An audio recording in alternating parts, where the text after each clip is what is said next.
Hello everybody, welcome back. Alejandro Garnacho নিয়ে আমাদের কিছু বলা দরকার। আলেহান্দ্রো গার্নাচোকে আমরা দেখতেছি যে লিওনেল স্কালোনি স্কোয়াডে ডাকতেছে না, ন্যাশনাল টিমে অ্যাড করতেছে না। তো এইটা নিয়ে আমাদের অনেক কিছু বলার থাকতে পারে, অনেক কথা, অনেকের অনেক ভাবনা, অনেক চিন্তা থাকতে পারে। তবে আমি যেটা মনে করতেছি, আমি আমার বিষয়টা এখন বলবো। তার আগে বলে নিই, অবশ্যই লাইক অ্যান্ড সাবস্ক্রাইব করে দিবেন। তো আলেহান্দ্রো গার্নাচো এই মুহূর্তে কোথায় আছে? চেলসিতে। চেলসি ফুটবল ক্লাবের হয়ে সে খেলতেছে বা ওই জায়গাতে আছে। আর এর আগে কোথায় ছিল? ম্যানচেস্টার ইউনাইটেডে। ম্যানচেস্টার ইউনাইটেড থেকে সে চেলসিতে গেছে। সে ম্যান ইউনাইটেডে যখন ছিল তখনও যে প্রপারলি সুযোগ পাইছে খেলার, সেটাও আমরা দেখি নাই। এরপরে সে চেলসিকে বাছাই করে চেলসিতে যায়। এখন চেলসিতে খেলতেছে যেখানে এনজো ফার্নান্দেজ আছে। এনজো ফার্নান্দেজ তাদের মেইন ম্যান হয়ে গেছে, এইটা নিয়ে আর দুইবার বলার কোনো কিছু নাই, কিংবা অনেক ভাবতে হবে না, সেটা আমরা জানি। কিন্তু আলেহান্দ্রো গার্নাচো এর হিসাবটা সম্পূর্ণ ভিন্ন। সে ওই জায়গাতে যেভাবে থাকতেছে, যেভাবে খেলতেছে, প্রপার না। তার গেম টাইমই প্রপার না। তাহলে এই গেম টাইম যে প্রপার না, কিংবা সে যেই অবস্থায় ক্লাবে আছে, শুধু শুধু এইটাকে এই মুহূর্তে বা শুরুতেই যদি আমরা কাউন্ট করি, তাহলে কি আমরা ধরতে পারি কিংবা বলতে পারি যে লিওনেল স্কালোনির উচিত ছিল তাকে স্কোয়াডে কল করা? আমরা কিন্তু প্রথম কথাটা কিংবা প্রথম যেটা বললাম সেটার প্রেক্ষিতে কোনোভাবেই মনে করতে পারি না। ওকে, সেকেন্ডলি, সে কখন সুযোগ পাইছিল আর্জেন্টিনাতে বা ন্যাশনাল স্কোয়াডে? লাস্ট 2024 সালের দিকে। 2024 সালে সে সুযোগ পায়। এরপরে 25 কেটে গেল, এখন 26। 2 দিন পরে ওয়ার্ল্ড কাপের স্কোয়াড ঘোষণা হবে। তাহলে সে যে মানে এত আগে মানে সুযোগ পাইলো, এরপরে তার কোনো খবর নাই। সেটা কেন? সেটা, সে যতটুকু সময় পাইছে আর্জেন্টিনার জার্সিতে, সে কি মাঠের মধ্যে যেই রকম পরিকল্পনা তাকে কেন্দ্র করে, অথবা কোচিং প্যানেল তারা যা চায় সেটা কি সে দিতে পারছে? পারে নাই। তাদের যেই মানে পরিকল্পনা, সেটা সঠিক বাস্তবায়ন তার মধ্য দিয়ে গঠে নাই, এমনটাই মনে করতেছে লিওনেল স্কালোনি তথা তার বাহিনী। তো এই জন্যই তাকে আবার পুনরায় কল করার প্রয়োজন মনে করে নাই। এটা হচ্ছে গিয়ে আরেকটা পয়েন্ট। এবার যদি আসি হার্ড ওয়ার্কিং, ডেডিকেশন, এগুলার প্রশ্নে। থার্ডলি, তো এইগুলার প্রশ্নে যখন আসবো, তখন আমি টেনে আনবো বা তখন তখন আমি বলবো নিকো গঞ্জালেজের কথা। এই প্লেয়ারটাকে নিয়ে অনেকের অনেক ধরনের কথা আছে, মানে নেতিবাচক কথা। মানে আমি বলবো যে বেশিরভাগ অর্থে নেতিবাচক কথা। এই কারণে বলতেছি, আমি যে একটা জিনিস লক্ষ্য করছি যে নিকো গঞ্জালেজ কেন ন্যাশনাল টিমে ডাক পায়, এইটা নিয়ে অনেকের মানে চুলকানির শেষ নাই। অনেকেই সেটা পছন্দ করে না। তো আমার কথা হচ্ছে এই জায়গাতে, পুরো 90 মিনিট যদি একদম ভালোভাবে অবজার্ভ করা যায়, এবং ওই 90 মিনিটের মধ্যে যতটুকু সময় নিকো গঞ্জালেজ মাঠের মধ্যে থাকে, সে এক্স্যাক্টলি পদে পদে, একদম পদে পদে, অক্ষরে অক্ষরে লিওনেল স্কালোনির কাছ থেকে কী ধরনের ইনস্ট্রাকশন আসছে ওইটা বাস্তবায়নের জন্য লড়াই করে, ওইটা বাস্তবায়নের জন্য ফাইট দিয়ে কাজ করে। প্রয়োজনে ডিফেন্ডিংয়ে আসে, মিডলে আসে, ফ্রন্টে যায়। তো তাকে কেন্দ্র করে যেই পরিকল্পনা, যেই ধারা আছে, সে সেটা ধরে রাখার চেষ্টা করে।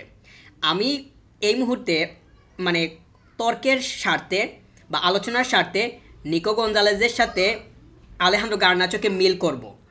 তুলনা করতেও পারি, মানে তুলনা করাও যাবে, তবে মিল করব এই কারণে, অনেকে মনে করতে পারেন নিকো গঞ্জালেজকে সুযোগ দিচ্ছে, অথচ চেলসিতে খেলা একটা প্লেয়ার আলেহান্দ্রো গার্নাচো তাকে সুযোগ দিচ্ছে না। তো এইটা অনেকেই মনে করতে পারেন যথাযথ না। কিন্তু আপনি যখন লিওনেল স্কালোনির আন্ডারে আর্জেন্টিনা কীভাবে ফাংশন করতেছে এইটাকে আন্ডারস্ট্যান্ড করতে যাবেন, তখন কিন্তু আপনাকে ভিন্নভাবে চিন্তা করতে হবে। তখন Chelsea, Manchester United, Atletico Madrid, এটা সেটা, এগুলো হিসাব করলে চলবে না।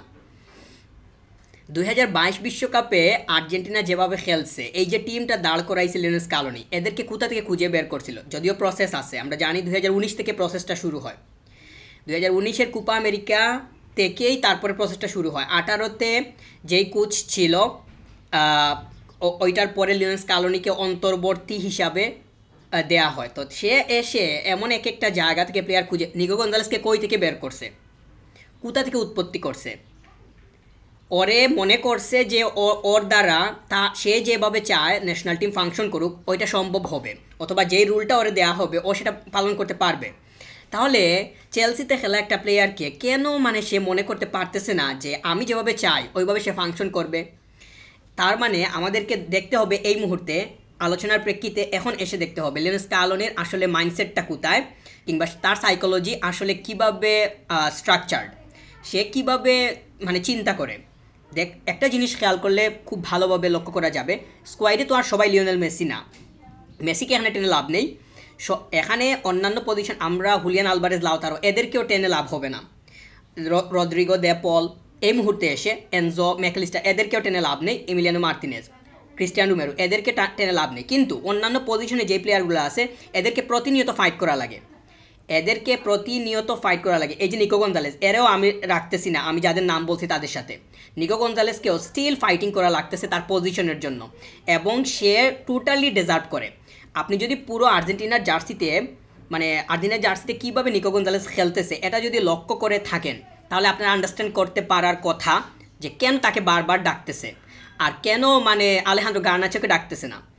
আলেহান্দ্রো গার্নাচো তার ক্লাবের সাইডটা বিবেচনা করলেও সে কনসিস্টেন্ট না, শুধু পারফর্ম না, মাঠে নামতেও সে ইনকনসিস্টেন্ট।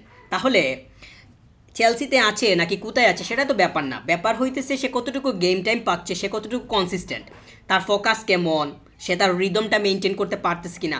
এই বিষয়গুলা লিওনেল স্কালোনির জন্য অনেক বেশি পরিমাণ ম্যাটার করে, অনেক বেশি পরিমাণ ম্যাটার করে। এই যে ফ্রাঙ্কো মাস্তা, এরা কিন্তু ডাকে নাই, এই যে স্কোয়াডটা পাবলিশ হয়েছে এখানে কিন্তু ডাকে নাই, পেনিচেলিকে ডাকে নাই, পরবর্তীতে এই দুইটাকে ডাকছে। কি মনে করে ডাকছে কে জানে, পরিকল্পনা নিশ্চয়ই আছে। তাহলে এদেরকে পরবর্তীতে ডাকতেছে, আলেহান্দ্রো গার্নাচোকে ডাকতেছে না কেন? আলেহান্দ্রো গার্নাচো টোটালি এই মুহূর্তে ইনকনসিস্টেন্ট অবস্থায় আছে।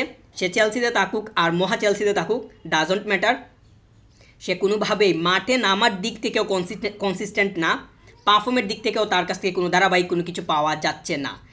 অতএব লিওনেল স্কালোনির চিন্তা ভাবনায় আলেহান্দ্রো গার্নাচো নাই, এটা ধরাই যায়। সামনের ওয়ার্ল্ড কাপে কে খেলতে চায় না, ওয়ার্ল্ড কাপে কে খেলতে চায় না, বিশ্বকাপে কে খেলতে চায় না? আলেহান্দ্রো গার্নাচো কি চাইবে সে নিজেকে সাইডে রাখতে? সব প্লেয়ার, ফ্রাঙ্কো মাস্তা থেকে শুরু করে পেনিচেলি, এমনকি বার্কো, ভ্যালেন্টিন বার্কো, তারপরে মানে আর্জেন্টিনার লিগ থেকেও ডাক পাইছে, এরা ডাক পাইতেছে। চেলসিতে খেলা একটা প্লেয়ার ডাক পাচ্ছে না, ও কি নিজে, ওর অবস্থাটা কি, ওর চিন্তাটা কি, ও মনের দিক থেকে কেমন অবস্থায় আছে? আমি মনে করতেছি খুবই ডাউন ফিল করতেছে। কিন্তু আমি বলবো অতি সত্বর সে যদি আর্জেন্টিনা ন্যাশনাল টিমে ঢুকতে চায়, আলেহান্দ্রো গার্নাচো ক্লাব ছেড়ে দেওয়া দরকার। এমন একটা জায়গাতে যাইতে হবে যেখানে গেলে প্রপারলি সে মাঠে নামতে পারবে, আগে মাঠে নামতে হবে, পারফর্ম তো পরে করবে। সে যথেষ্ট পরিমাণ পটেনশিয়ালিটি তার আছে, এবং আমরা দেখছি যে যখন ম্যানচেস্টার ইউনাইটেডে খেলতো, গত সিজনে ছিল, যতটুকু সময় পাইছে খেলার চেষ্টা করছে ভালোভাবে। আমি বলবো যে ক্লাব ছেড়ে দেখ, তারপরে হয়তো লিওনেল স্কালোনি তাকে ভাবনায় নিবে। তাকে কনসিস্টেন্ট হইতে হবে মাঠে নামার দিক থেকে, পারফর্মের দিক থেকে, তারপরে হয়তো আমরা দেখব যে তাকে ডাকার দিকে আগাইতেছে। আমি এটাই চাই। Thank you very much, subscribe.